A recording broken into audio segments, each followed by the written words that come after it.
Greetings, brothers. I was just remembering when Predator tanks for the Blood Angels are one of the coolest things you could field. In fact, they might be the only thing that has survived from the back of the second edition Dark Millennium box.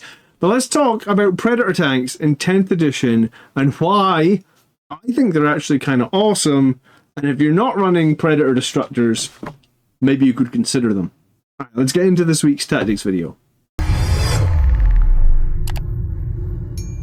So hello friends and welcome to this week's tactics video. Today I'm going to be talking about the Predator tank and how it actually does quite a bit of killing. The quote below is from the classic Arnold Schwarzenegger movie. If it bleeds, we can kill it. Let me tell you why I like the Predator. It's the OG Marine tank pretty much. So it's got bonus points for being cool.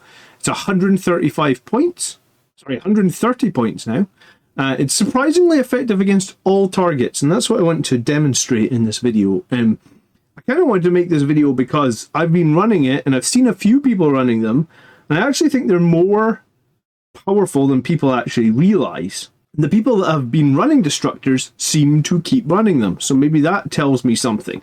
I also thought, let's compare that against the new Ballistus Dreadnought, right? It's the new kid on the block. It's 10 points more expensive, but on paper it feels like it probably should have more anti-armor potential.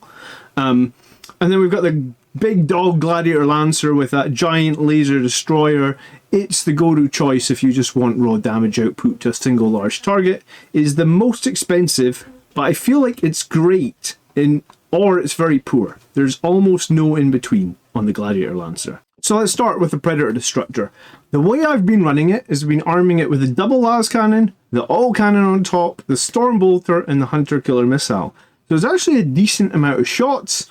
One shot from the hunter killer, 2 las cannons, 4 storm bolters at 12 inches, 2 at 24, and 6 autocannons at 24, and 4 at 48. It's a bit weird that the rapid fire 2 for the autocannon doesn't double the shots, but that's how it works. So 6 at 24.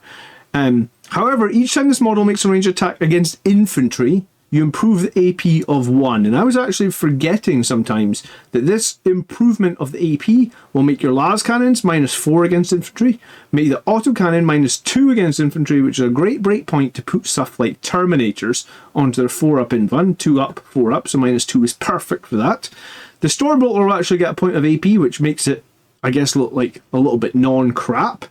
And your Hunter Killer Missile, you probably aren't going to be shooting that at infantry, but if you are for whatever reason, it would become -4 as well. So it has some pretty decent AP against infantry.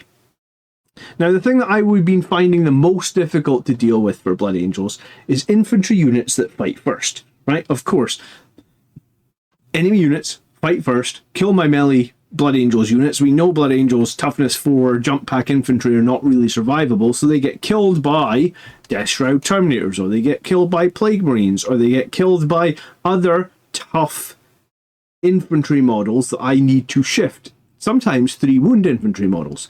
And I started putting Destructor in my list because I was playing a lot of Death Guard and I felt like I had nothing that could kill Terminators at range. Could the Destructors do that? And that's where my logic behind including the Destructors came from. And I figured at 130 points, I can have a couple of them, and that's still a very small portion of my army. 2 of them, in fact, are just 1/8 of your army.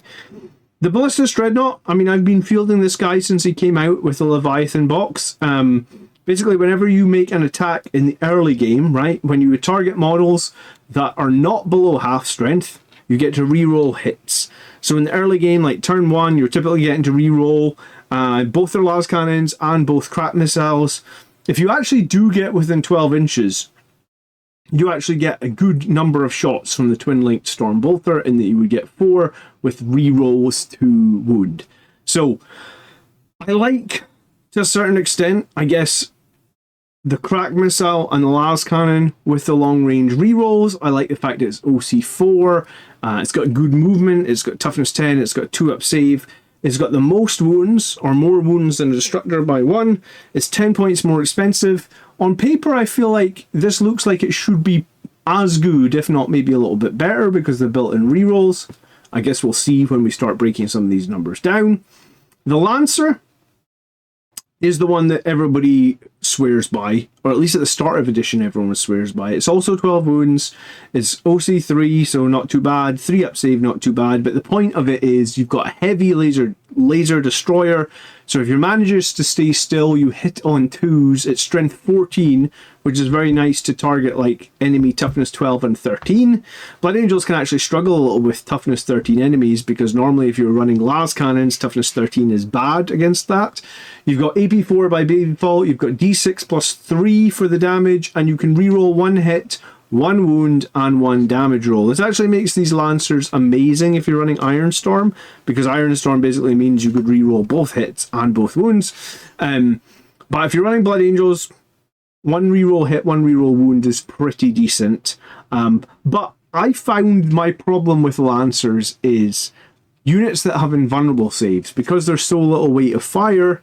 Sometimes if the opponent spikes a couple of invulnerable saves, the Lancer very quickly ends up not doing any damage, which means maybe if you run 2 Lancers, so you've got 4 laser destroyer shots, you're feeling pretty good. But I've only ever run 1, so I'm not the biggest fan of running a single Lancer. I think that just 2 laser destroyer shots is probably not enough. And certainly not enough against the stuff that I've played against, like demons or other armies with armor that get 4-up invuln. Hell, even like the walkers for Eldar, war walkers with their 4-up invuln. A couple of 4-up invuln spikes, and all of a sudden your Lancer has done no damage. That's actually kind of depressing.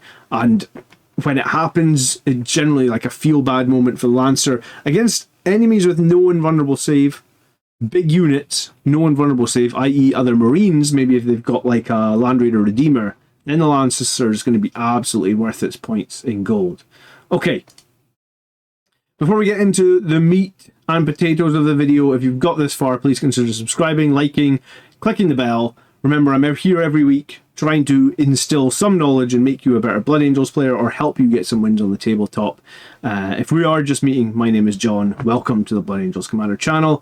Let's get into some maths on these 3 units. So the first thing I wanted to calculate for these units was like their base damage, and this was just sort of the point of reference for myself. So this was like including no rapid fire and no rerolls for the ballistas. So this is just like, and also I think it was no rerolls on the gladiator as well. So just like what damage they do base. So this one isn't so relevant, but what is relevant is when we start including modifiers, right?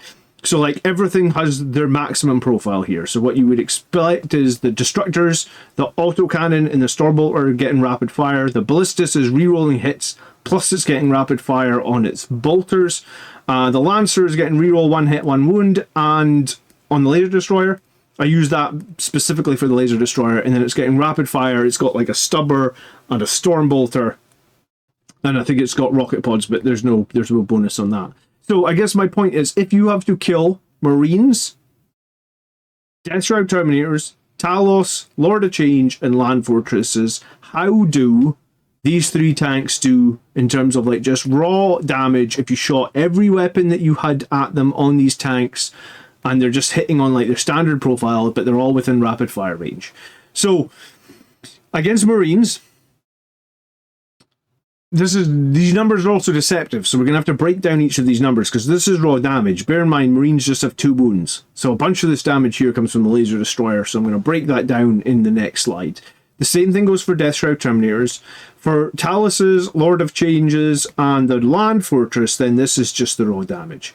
So you can see here the Lancer is the most expensive, slightly ahead. The Ballistas is the second most expensive, slightly behind the cheaper Predator Destructor. And then against the Lord of Change, it's the exact same thing. The Lancer slightly ahead, the nice and cheap Destructor coming in second. And against the Land Fortress, now the Land Fortress is where the Lancer excels. It's going to be miles ahead against units with no invulnerable save, right? And you can see that, like Lancer, I guess if you've got 2 Lancers, statistically they should kill a 16 wound Land Fortress, or they're going to leave it with 0.00001 wounds or something. Like most of the time they're going to chew through a Land Fortress every single turn. The Destructor and the Ballistas are going to do about half against the Land Fortress. It is toughness 12, and they don't have anything that shoots it higher than toughness 12, and that's going to be the reason why. But I guess if you're looking at like a Lord of Change, and this is what I was talking about, is like Lord of Change would have a 4-up invuln save, and it is toughness 10. And I guess at that point, you can actually see the Destructor is so close. The extra 30 points you're paying for the Lancer does not give you an extra, it doesn't even give you 10% more damage. So an extra 30 points is more than 20% of an increase from 130. It's more like probably like 25% increase. So the Destructor against the Lord of Change is actually very competitive. Against the Talos, again, it's pretty competitive. Death Shroud are the one that I want to highlight though, and that's the thing that I'm going to break down next for you. But I did want to look at with modifiers with no Hunter Killer Missile, because I guess if you can see the difference, the Hunter Killer Missile does give a bit extra damage here. It's going to kill an extra Marine, it's going to do an extra 1.5 of damage against the Death Shroud, it's going to do an extra point of damage against the Talos, about the same to the Lord of Change, and about the same to the Land Fortress. So I guess that does make the Destructor possibly the weakest choice against the heavy infantry or the heavy armor type units. And that would probably make sense, right? We expect the Gladiator to do best. It is the most points. The Ballista's coming in second. And then the Destructor, the lowest. But here's the thing. When I'm playing Blood Angels, I feel like against Talos, toughness 7, well, I can deal with that with my Sangre Guard with lethal hits and lance, right? Against the Lord of Change, again, I can probably deal with that with Death Company, with lethal hits or +1 to wound and lance, a fight on death. You know, and even against a Land Fortress, I feel like if I was playing a Votann, which I haven't played in a while, similar to if I was playing Space Marines with a Land Raider, I'm probably not going to be shooting my Destructors at the Land Raider, right? I mean, maybe I shoot the las cannons at it, but the autocannon, the Stormbolter, the Hunter Killer Missile, I'm probably putting them at a weaker target than maybe a toughness 12. Obviously, the strength 9 autocannon could definitely get some benefit rather than trying to wound on 5s. So this is if you shoot everything, but I think that the Destructor isn't really there to try and match armor for armor. But it will do not too bad against T10. Not so well against T12. But not so bad against T10. It's, you know, 5.5 down to 4.2, I guess is about 25% less. It was about 25% less points. So the Destructor, point for point, you're playing against the Gladiator Lancer is almost just as good when you're targeting heavy armor. But where it's gonna, where the problem I was having was Plague Marines, Death Shroud, Elite Infantry. Because Elite Infantry can fight first. Think Custodes, think Death Guard. To a certain extent, you could even think Aldari or Drukhari. Like, lots of things can fight first. And how do we deal with Elite Infantry? Because yes, we can charge them with Blood Angels and then fight on death. But sometimes that's too much to lose. So, let me talk about Death Shroud Terminators. And this would double for pretty much any Terminators, because Terminators are T5, 2 up, 4 up. So a Predator Destructor with rapid fire could do 8.01 damage. But how would that damage be broken down? Because that's the important thing, right? They would fail 0.55 of a las cannon. They would fail 1.33 of an autocannon. They'd fail 0.34 of a Hunter Killer. And they'd fail 0.3 of Storm Bolters. So what that really says to you, at 24 inches, you will kill 2 Death Shroud with these numbers, right? If you kind of want to add them together, you know, like a las cannon will statistically do like 5 damage, but you're not always going to get through. The autocannon will kill 1, but you're not always going to get through. So you kind of have to add these together based on their average damage. And the average damage of the las cannon is 4.5. The average damage of a Hunter Kill Missile is 3.5. So it's a bit of a tricky one to actually break down. Yes, they will do 8.01 damage, but how many Death Shroud will that kill? It will typically kill 2. If we Oath of Moment this number here, 8.01, will increase to 10.48. It's about a 25% increase. And that will likely now kill 3 Death Shroud Terminators. So if you had 2 of these Predator Destructors, which are 260 points, and you Oath of Moment a unit of Death Shroud, and both Predators can unload all their weapons against it, statistically, I guess you would do about 21 damage when broken down would kill all 6 Death Shroud. Likelihood with Oath of Moment is that you will kill 3 Death Shroud Terminators. So if I'm trying to get rid of 240 points of Death Shroud Terminators that I think I cannot charge because they have those a boatload of auto-hitting flamers that will eat up a whole squad of Death Company. I've had it happen to me. I've had the Death Shroud Overwatch. I think they get 76 flamers. The flamers will be like AP1, and they'll be hitting you, wounding on 3s, re-rolling everything. Or I think it's wounding on 4, sorry, re-rolling everything because they're twin-linked. So statistically, like, 5 Death Shroud plus a character is probably going to end up with about 25 flamer hits. 75% of them are wounds. So on like a squad of Death Company, you're going to need to take like potentially like 20 saves at -1. That's going to kill 5 Death Company. If you're only charging with a 5-man, you could lose the whole unit. And I have lost the whole unit. So that's one of the reasons I put these Predator Destructors on my list. And I guess if the enemy ever lets me shoot at his Death Shroud with my Destructors, I will take that opportunity. Or anyone's got Grey Knight Terminators would be another good example. If I saw a squad of Grey Knight Terminators, I would be tempted to Oath of Moment them and shoot them with the Predators, because I think the Predators are actually very good, and a good part of it comes from the 6 shots with the autocannons at AP2, remember, when you shoot infantry. So that gives these Predators like a jump ahead. Now, it is important to note that when I was working out these numbers, I did include the additional point of AP on the Predator against Marines and Death Shroud Terminators. So I did include that, so that is factored in. Let's talk about the Ballistus Dreadnought. We're going to be shooting the same Death Shroud.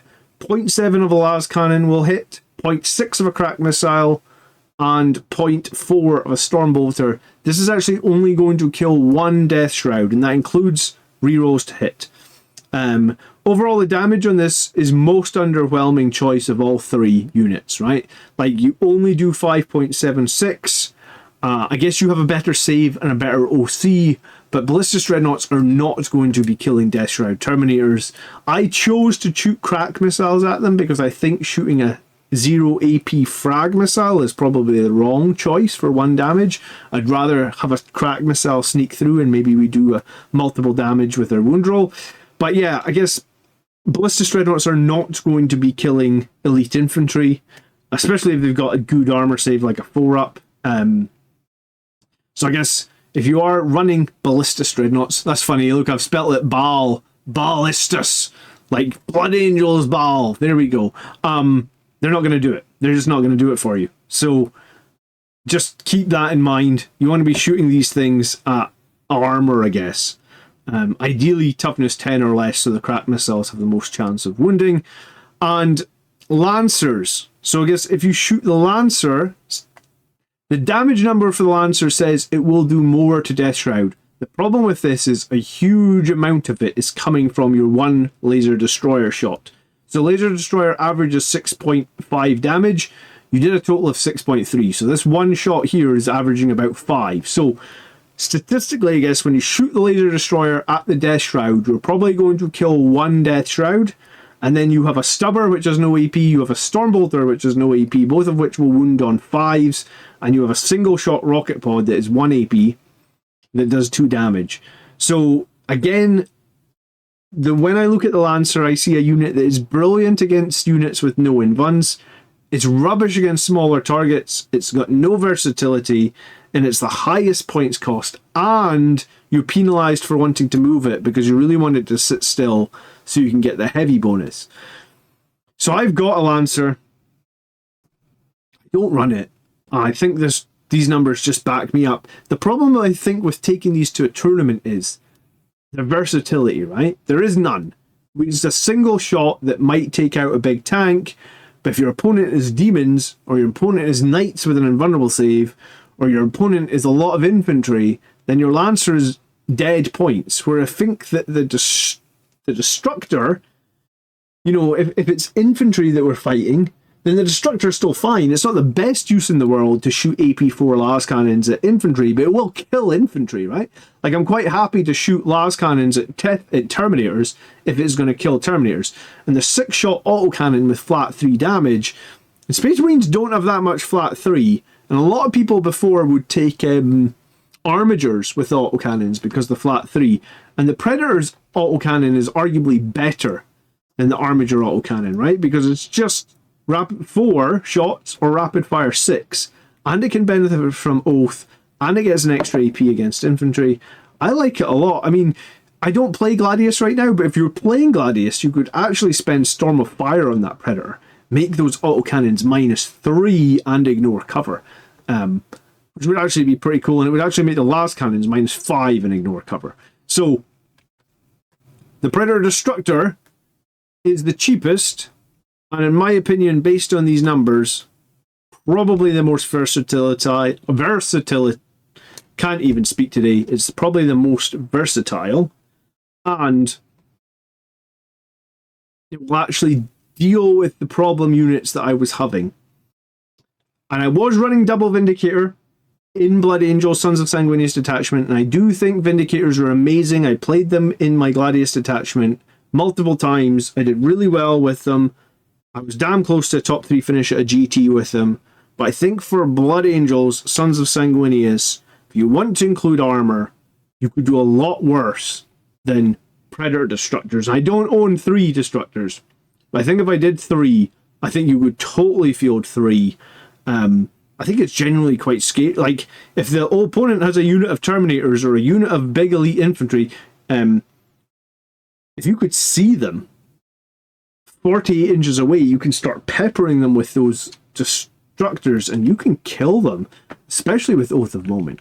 So, considering the Predator is the cheapest for simply getting a tank on the board, right? Like, in terms of, you have a toughness 10, 11 wound model on the board, which gives you presence for 130 points. It's only 5 more points than a Ball Predator. It does something very different to a Ball Predator, though. Like, I think a Ball Predator is going to be in your opponent's face. These things can just be a menace everywhere you go. I think I massively prefer it to the Ballistus. You would expect the Ballistus to be a bit ahead, I think, but I don't really think it is. I think there's maybe some edge cases there where you could be charging into combat with the Ballistus and you want to do tank shock, or you want to do some extra attacks and OC on an objective, and I guess the Ballistus gives you a little bit more of that in Sons of Sanguinius. But I think the extra AP versus infantry in the Predator is usually meaningful, right? You're usually going to be targeting big, nasty infantry units. Sometimes they'll be in cover, so that 1 point of extra AP is pretty meaningful. And I think the autocannon is genuinely scary with that reliable flat 3 damage, and it's been doing so much work for me week on week now.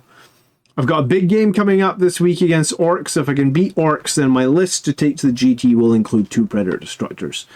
The Gladiator is such a strange unit for me. On paper, the Laser Destroyer looks like it should be amazing, but I just think the tank is so situational. I don't run them. I've tried to run them. Maybe if you run 2, you can get some good value out of it, but I think if you're trying to run one of them, I don't think is a good option. We know that Blood Angels are currently running a ton of Impulsors and Ball Predators, and this is like the meta for Blood Angels right now. If you didn't see this video that I made last week on Ball Predators and Impulsors, you should probably check out right now. But my list includes Impulsors and Destructors. I think it is fine. Like, I don't have a problem. Yes, I like the ability to flame infantry units with Ball Predators. That is very strong. But I think, from my experience, the things that I kill with flamers are not the things that I'm having the most problems with. So, based on that, I think I'm going to stick with the Destructors. And I have seen players use these classic Predator Destructors. I saw on Play on Tabletop, which is a huge channel. If you've never checked them out, check them out. Play on Tabletop. They actually gave me a shout out. I love those guys. So they're a big battle report channel out of America. Their Death Guard player plays 3 Death Guard Destructors, and the extra AP that he had on those was horrific, and the flat 3 damage is very good at killing Death Company. And I'm actually surprised I haven't seen other people picking up triple Destructor. Like I said, I'm going to take them to the Blood Angels / Plastic Crackheads tournament, which is basically happening later this month. I'm going to try and stream a couple of videos from the event, so hopefully maybe we'll catch some of you guys there live. So that is it for this week's tactics video. Like I mentioned, if you didn't see last week's meta video about Ball Predators and Impulsors, you can check that out by clicking the link above. Otherwise, please do one of the algorithm things. I would really appreciate it. Remember, for as little as a price of a cup of coffee each month, you can support me either by clicking the join button on YouTube or on Patreon. And remember, if you are buying the new chapter approved books and cards this weekend, remember you can use one of the Element Games affiliate links in the video description. That way, everything that's purchased, you help the channel out a little bit. I do really appreciate people that use my referral links. I will catch you in next week's tactics video. Thanks so much for watching. By the blood are made strong, my friends. Peace.